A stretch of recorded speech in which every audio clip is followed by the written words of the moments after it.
Naka-video ko, pakwento naman sa gawa ko sa washing mo. Sa ito ma'am, katibayan din po ng warranty mo sa akin, 3 months warranty. Ma'am, pakwento naman yung gawa ko sa washing mo. Okay naman, satisfied. Actually ma'am, yan po ay malala ang problem. Kung yung technician na hindi maalam sa ganyan, sasabihin sa'yo, hindi na magagawa.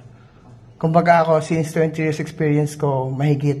Kaya na alam kong diskartihan. So, bulok yung body niya. Actually, bulok, bagsak. Tinagpalit ako ng suspension. Sira ang suspension. So, ito, yung blue. Yan. Kaya, ma'am, nagawa ko siya kasi kabisado ko. Then, 3 months warranty, ma'am, tayo.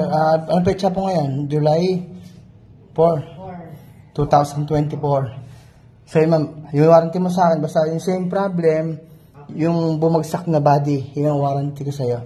Pero ito, ma'am, actually, yung ganitong klaseng washing machine, napaka-basic lang sa akin. Kumbaga, kahit anong sira niya, kayang-kaya kong gawin. Unlike sa ibang technician na sasabihin sa'yo, hindi na kayang gawin, di ba? Kaya kompleto ako ng pyesa, pati yung board niya. Ma'am, thank you so much, ha. Ma'am, dito ito sa, anong subdivision nga ito? Southern City, Imus. Ma'am, thank you so much po. Thank you.